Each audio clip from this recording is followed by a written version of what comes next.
Hello and welcome to my group's Red Paperclip Project. Throughout the next few minutes, we are going to take you through our journey on how we traded one red paperclip worth about 2 cents up to a tennis racket worth about $125. So for our first trade, we traded the red paperclip for wired headphones that are worth about $20. For this first trade, I utilized an organization I am a part of, which is Northeastern's Women Club basketball team, as you can see on the top left, because I knew I could have some success trading within this. I reached out to these people because I knew them and I knew they would have some sort of obligation to participate or at least acknowledge me. Furthermore, I used exciting vocab and humor to intrigue my teammates, which you can see on the screenshot to the right, and I was also honest that this was for a school project, as all my teammates are students as well and can understand where I'm coming from. And with this being said, I utilize relatability and playing to their human emotions, including empathy and understanding of what it's like to have a school project. Lastly, also seen to the bottom right of the screenshot, I shared a video about the original red paperclip trades to showcase the success and fame it caused for the guy who traded a single red paperclip up to a house. I did this to entice my teammates to want to be a part of this project and to trade something with me. From this trade, we learned that it is important to utilize your network as it provides access to resources and opportunities that may otherwise be unavailable, as well as it allows you to maintain and grow already existing relationships. Furthermore, we learned that it's okay to turn down offers and to not reach an agreement if you have a strong BATNA. For this trade specifically, since it was our first trade, we knew that there's plenty other options out there and that we had enough time to explore these options. If we had not had this mindset, we would have missed out on a lot of monetary value, as the first few offers we received were of low monetary value, things such as candy or Play-Doh that were worth a lot less than the wired headphones we had received. Finally, we learned it is really important to plan ahead. This includes gathering as much information as possible. For this trade, I learned what my teammates respond to, and a main thing was transparency, which is why I decided to tell them that this trade was for a class project. Additionally, it is important to set goals before going into a negotiation. Since it was our first trade and we only had the red paperclip, which is worth just about 2 cents, we know we wanted to have a pretty high monetary jump for our next item. This meant rejecting the first few offers we received, which led us to ending up with the wired headphones. For our second trade, we exchanged a pair of headphones for a Sony Angel Baby figurine, which is around $60 based on the eBay market. When I first met my new roommate, we talked for a little while and I noticed that she was using an iPhone. I took the opportunity to talk to her about the project and share the inspiring story of trading a simple paperclip for a house. This conversation sparked her interest and I proposed the idea of trading items. Initially, she was not sure what to give me, but I showed her that the item she traded didn't have to match the headphones in use or value. Utilizing the newly established connection with my roommate, I emphasized the concept of finding common ground. Transparency played a very important role in building trust throughout the process. From this trade, I have recognized that trades don't have to involve items of equal monetary value, allows for more creative exchanges. Accepting a deal that would be valuable for future trading partners, by recognizing the potential value of the current trade, I have demonstrated a forward-thinking approach that could benefit both current and future trading partners. Ensuring that the item would be useful for her, offering an Apple headphone, an item that she can use, demonstrates the consideration for her needs and preferences, contributing to a more satisfactory trade.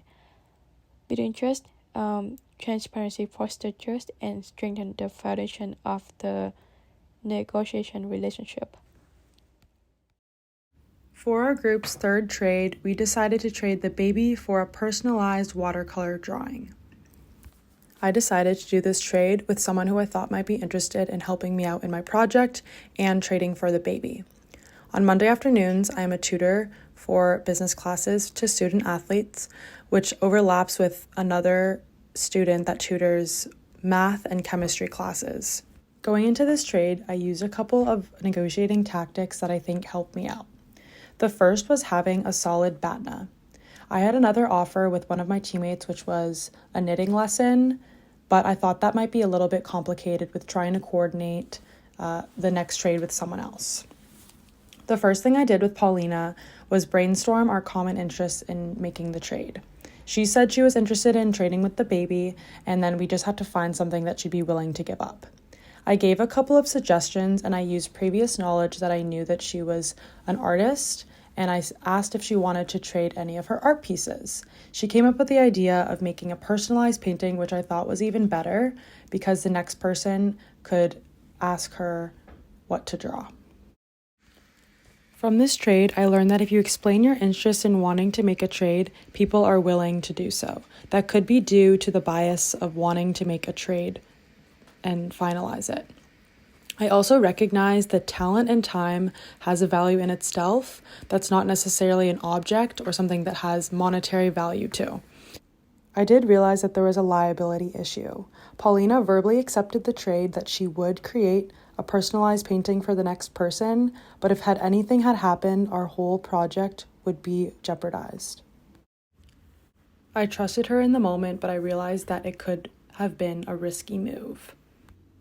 Our fourth trade was trading Paulina's drawing for a limited edition student athlete hoodie. For this trade, I asked myself the question, what is something that I perceive as low value that someone else would perceive as high value? That's when I came up with the idea that it would be beneficial to use my personal network within Northeastern's athletic department, being a student athlete myself. After realizing the value in athletic gear, I asked one of my roommates if she was willing to help me out and if she was willing to trade for a watercolor painting. She is an artist herself, so I thought that she would resonate and feel empathy towards trading for something that has time and effort has been put in that she can relate to herself. There were a few lessons that I learned from this trade. The first was to not be afraid to take advantage of your own personal network, which mine was in the Northeastern's athletic department. The next is to think ahead. I thought by trading something that was Northeastern related would make it easier for my next group member to find someone to trade with. I realized that something like athletic gear is typically taken for granted because it is given out for free every year, but it could be seen as desirable to someone else because it is limited edition, limited quantity, and it is difficult to access. These aspects are important to consider in a trade because they create value. Lastly, I saw the importance in thinking about the other party's interests and why they want something. As mentioned before, my roommate is an artist herself, so I knew that she would be interested in trading for something that is art related. For our fifth and final trade, we traded the Northeastern Athletics hoodie for a customized head tennis racket. This racket is unique with a special string and hand grip. Because of these modifications, and since it is not brand new, it is difficult to determine an exact value that the racket is worth. Based on information from the individual who traded it with us, as well as research of rackets on sale today, this item is worth at least $125. To facilitate this trade, I leveraged my personal network. I contacted several friends and members of clubs who are athletic, but not part of any university or club sports teams. I presume that they would be interested in trading something for the hoodie of equal or greater value because of this common interest. In thinking of ways to create value, I also provided ideas for potential items that could be traded where trading the item would create even more value for the other party. This included identifying clutter and other items no longer being used, such as this tennis racket. Lastly, since we are all students, it was also easy to persuade these individuals into helping out with the class project. Throughout this one Red Paperclip project, I learned a number of lessons. First off, it is important to continually grow and nurture your networks, both personally and professionally. You never know when you may be able to help out a connection or when they may be able to help you in the future. Next, always think creatively about ways to create values for all parties involved in a negotiation. In this project, it was creating value for prospective traders. Why might they want a Northeastern Athletics hoodie? What could they potentially trade for it? How would these items benefit both parties? The first few individuals I approached did not show interest in trading something for the hoodie. This kind of rejection can be disappointing and demotivating. It is important, however, to be persistent in these situations and to refocus on what your priorities are. In this case, those priorities were trading up the hoodie for a higher value item while also creating value for the other party, such that they would be interested in trading in the first place. Lastly, it is helpful to be transparent. By disclosing that this request was for a class project, peers were more apt to want to contribute, as they would want assistance if they were in our shoes. Overall, these lessons are super beneficial, not just for this class, but for negotiation as a whole and all of our careers going forward. As a group, we have decided that Sarah will be taking the tennis racket, as she recently got into pickleball over this past summer and is looking to transition her newly learned skills to tennis. Thank you so much for following us along on our One Red Paperclip Project journey. We hope you enjoyed watching.